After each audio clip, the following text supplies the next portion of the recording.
सुप्रभातं। नमो नमः। नमो गुरुभ्यः।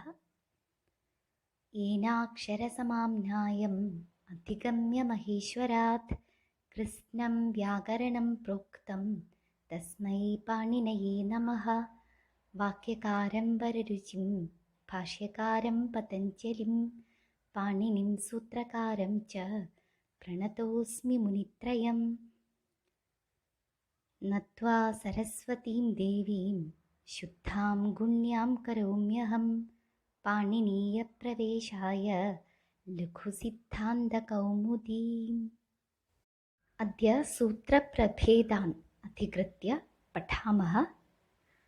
Today let us learn about the different types of sutras in Vyakarana.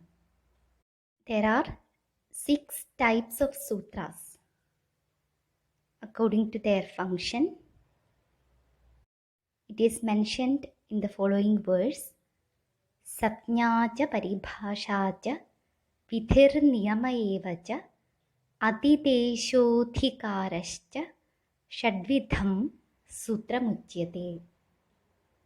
So these are the 6 types of sutras and their functions are also written here. Satnya Sutram, definition. Paribhasha Sutram, interpretation. Vidhi Sutram, operation. Niyama Sutram, restriction. Adidesha Sutram, extension. Adhikara Sutram, governing rule. Let us see one by one. Satnya Sutram. व्याकरणे विशिष्टपदानाम् अर्थं सूचयति Satnya Sutram. This kind of sutra define terms used in Vyakarana. There is an example, the word vriddhi. In ordinary context, the term vriddhi means increase, but in grammar, it has a different meaning. Second one, Paribhasha Sutra. सूत्रस्य अर्थं ज्ञातुं सूत्रेण विहितं कार्यं कर्तुं च उपकुर्वन्ति एतानि सूत्राणि. This sutra helps in interpreting the sutras in accordance with its operation, and it says more about the sutras. It interprets the functions of the sutras. Vidhi Sutram, व्याकरणशास्त्रस्य सर्वं कार्यं विदधाति. Vidhi Sutram. It orders about the operation of grammatical rules, and it commands to do one application. So this is the function of Vidhi Sutra. Then Niyama Sutram, अन्यस्य सूत्रस्य कार्यप्रदेशं नियमयति.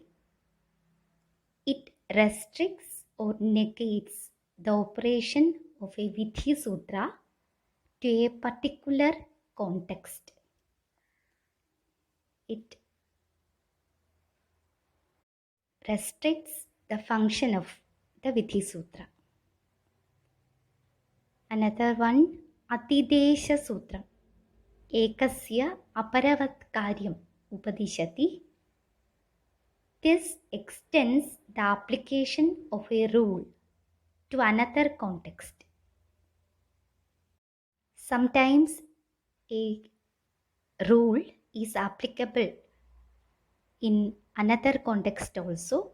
So with the help of Adidesha Sutra, we can extend the rule to another context. Adhikara Sutram, Agre Akatanam Sutranam Vishayam Vadanti. It acts like a heading and points out the range of a topic. For example, there is a sutra as Pratyayaha, and it points out the range of pratyayas, about all the pratyayas come in Ashtadhyayi, and it acts like a heading. So this is what I have to say about the types of sutras. Just remember these different names and try to understand the general features of these sutras, and it is enough. When we study more about the sutras and when we understand the nature of sutras, we will get familiar with all these terms. So this is all for today. Dhanyavadah.